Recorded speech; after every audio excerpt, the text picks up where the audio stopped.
शादीशुदा लोगों के लिए एक बड़ी सीख। पति ने पत्नी को किसी बात पर 3 थप्पड़ जड़ दिए। पत्नी ने इसके जवाब में अपनी सैंडल पति की तरफ फेंका। सैंडल का एक सिरा पति के सिर को छूता हुआ निकल गया। मामला रफा दफा हो भी जाता, लेकिन पति ने इसे अपनी तौहीन समझी। रिश्तेदारों ने मामला और पेचीदा बना दिया। ना सिर्फ पेचीदा बल्कि संगीन।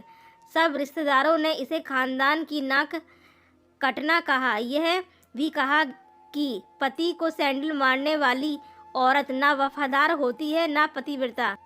इसे घर में रखना अपने शरीर में मियादी बुखार पालने जैसा है। कुछ रिश्तेदारों ने यह भी पश्चाताप जाहिर किया कि ऐसी औरतों का भ्रूण ही समाप्त कर देना चाहिए। बुरी बातें चक्रवर्ती ब्याज की तरह बढ़ती हैं। सो दोनों तरफ खूब आरोप उछाले गए। ऐसा लगता था जैसे दोनों पक्षों के लोग आरोपों का वॉलीबॉल खेल रहे हैं।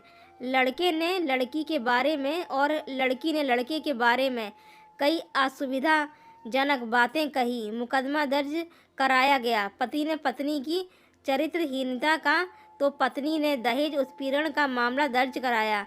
6 साल तक शादीशुदा जीवन बिताने और एक बच्ची के माता पिता होने के बाद आज दोनों में तलाक हो गया। पति पत्नी के हाथ में तलाक के कागजों के प्रति थे। दोनों चुप थे, दोनों शांत, दोनों विकार। मुकदमा 2 साल तक चला था। 2 साल से पत्नी अलग रह रही थी और पति अलग। मुकदमे की सुनवाई पर दोनों को आना होता। दोनों एक दूसरे को देखते ही जल उठते। दोनों गुस्से में तपने लगते। दोनों में बदले की भावना का आवेश होता। दोनों के साथ रिश्तेदार होते जिनकी हमदर्दी में जरा जरा विस्फोटक पदार्थ भी छुपा होता। लेकिन कुछ महीने पहले जब पति पत्नी कोर्ट में दाखिल होते तो एक दूसरे को देखकर मुंह फेर लेते, जैसे जानबूझकर एक दूसरे की उपेक्षा कर रहे हों। वकील और रिश्तेदार दोनों के साथ होते। दोनों को अच्छा खासा सबक सिखाया जाता कि उन्हें क्या कहना है। दोनों वही कहते। कई बार दोनों के बर्ताव बदलने लगते। वो फिर संभल जाते। अंत में वही हुआ जो सब चाहते थे, यानी तलाक। पहले रिश्तेदारों की फौज साथ होती थी, आज थोड़े से रिश्तेदार साथ थे। दोनों तरफ के रिश्तेदार खुश थे, वकील खुश थे, माता पिता भी खुश थे। तलाकशुदा पत्नी चुप थी और पति खामोश था। यह महज इत्तेफाक ही था कि दोनों पक्षों के रिश्तेदार एक ही टी स्टॉल पर बैठे कोल्ड ड्रिंक लिया। यह भी महज इत्तेफाक ही था कि तलाकशुदा पति पत्नी एक ही मेज के आमने सामने जा बैठे। लकड़ी की बेंच और वो दोनों। कांग्रेचुलेशन, आप जो चाहते थे वही हुआ। स्त्री ने कहा, तुम्हें भी बधाई, तुमने भी तो तलाक देकर जीत हासिल की। पुरुष बोला, तलाक क्या जीत का प्रतीक होता है? स्त्री ने पूछा। तुम बताओ। पुरुष के पूछने पर स्त्री ने जवाब नहीं दिया। वो चुपचाप बैठी रही। फिर बोली, तुमने मुझे चरित्रहीन कहा था। अच्छा हुआ अब तुम्हारा चरित्रहीन स्त्री से पीछा छूटा। वो मेरी गलती थी, मुझे ऐसा नहीं करना चाहिए था। पुरुष बोला, मैंने बहुत मानसिक तनाव झेला है। स्त्री की आवाज़ सपाट थी, ना दुख ना गुस्सा। जानता हूँ। पुरुष इसी हथियार से स्त्री पर वार करता है जो स्त्री के मन और आत्मा को लहूलुहान कर देता है। तुम बहुत अच्छी हो। मुझे तुम्हारे बारे में ऐसी गंदी बात नहीं करनी चाहिए थी। मुझे बेहद अफसोस है। पुरुष ने कहा। स्त्री चुप रही। उसने एक बार पुरुष को देखा। कुछ पल चुप रहने के बाद पुरुष ने गहरी सांस ली और कहा, तुमने भी तो मुझे दहेज का लोभी कहा था। गलत कहा था। पुरुष की ओर देखती हुई स्त्री बोली। स्त्री कुछ देर चुप रही, फिर बोली, मैं कोई और आरोप लगाती, लेकिन मैं नहीं। प्लास्टिक के कप में चाय आ गई। स्त्री ने चाय उठाई। चाय जरा सी छलकी। गर्म चाय स्त्री के हाथ पर गिरी की आवाज़ निकली। पुरुष के गले में उसी क्षण ओह की आवाज़ निकली। स्त्री ने पुरुष को देखा। पुरुष स्त्री को देखे जा रहा था। तुम्हारा कमर दर्द कैसा है? पति ने पूछा।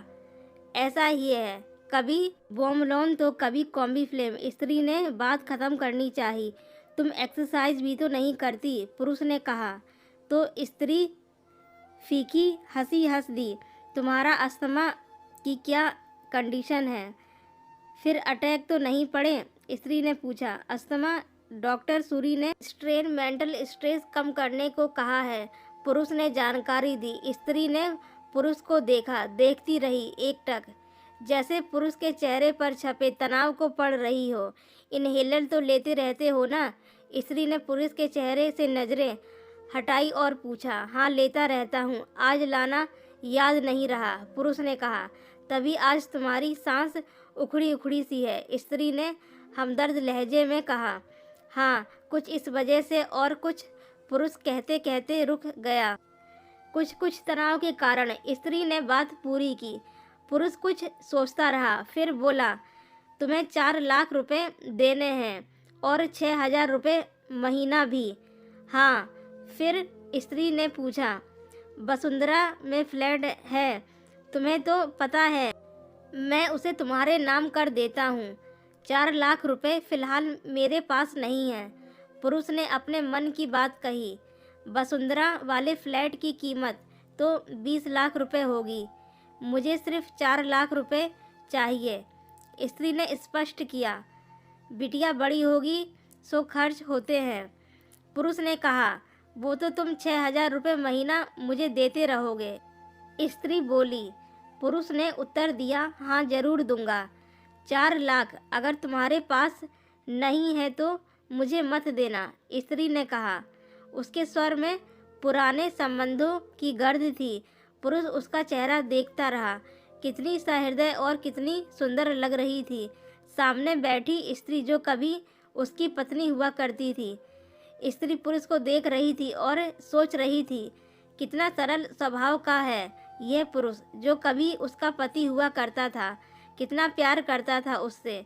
एक बार जब वह गंगा में स्नान कर रही थी तो उसके हाथ से जंजीर छूट गई, फिर पागलों की तरह वह बचाने चला आया था। उसे खुद तैरना नहीं आता था लाट साहब को, और मुझे बचाने की कोशिशें कर रहा था। कितना अच्छा है, मैं ही खोट निकालती रही। पुरुष एकटक स्त्री को देख रहा था और सोच रहा था, कितनी ध्यान रखती थी। स्टीम के लिए पानी उबाल कर जग में डाल देती, उसके लिए हमेशा इनहेलर खरीद कर लाती। इनहेलर बहुत महंगा था, हर महीने कंजूसी करती, पैसे बचाती और एक्यूहेलर खरीद लाती। दूसरों की बीमारी की कौन परवाह करता है, ये करती थी परवाह, कभी जाहिर भी नहीं होने देती थी। कितनी संवेदना थी इसमें। मैं अपनी मर्दानगी के नशे में रहा, काश जो मैं इसके जज्बे को समझ पाता। दोनों चुप थे, बेहद चुप, दुनिया भर की आवाज़ों से मुक्त होकर खामोश। दोनों भीगी आंखों से एक दूसरे को देखते रहे। मुझे एक बात कहनी है, पुरुष की आवाज़ में झिझक थी। कहो, स्त्री ने सहज आंखों से उसे देखा। डरता हूँ, पुरुष ने कहा। डरो मत, हो सकता है तुम्हारी बात मेरे मन की बात हो, स्त्री ने कहा। तुम बहुत याद आती रही, पुरुष बोला। तुम भी, स्त्री ने कहा। मैं तुम्हें अब भी प्रेम करता हूँ, पुरुष बोला। मैं भी, स्त्री ने कहा। दोनों की आंखें कुछ ज़्यादा ही सहज हो गई थी, दोनों की आवाज़ जज्बाती और चेहरा मासूम। क्या हम दोनों जीवन को नया मोड़ नहीं दे सकते, पुरुष ने पूछा। कौन सा मोड़, स्त्री ने सवाल किया। हम फिर से साथ साथ रहने लगे, एक साथ पति पत्नी बनकर, बहुत अच्छे दोस्त बनकर, पुरुष ने प्रति उत्तर में कहा। ये पेपर, स्त्री ने पूछा, फाड़ देते हैं, पुरुष ने ये कहते हुए अपने हाथ से तलाक के कागजात फाड़ दिए। फिर स्त्री ने भी वही किया। दोनों उठ खड़े हुए, एक दूसरे के हाथ में हाथ डालकर मुस्कुराए। दोनों पक्षों के रिश्तेदार हैरान परेशान थे। दोनों पति पत्नी हाथ में हाथ डाले घर की तरफ बढ़ चले। घर जो सिर्फ और सिर्फ पति पत्नी का था। दोस्तों, पति पत्नी में प्यार और टकरार एक ही सिक्के के दो पहलू हैं। और अंत में सिर्फ यही कहूँगी कि जरा सी बात पर कोई ऐसा फैसला ना लें कि आपको ज़िंदगी भर अफसोस हो। दोस्तों, कहानी कैसी लगी कमेंट करके ज़रूर बताइए। Thanks for watching.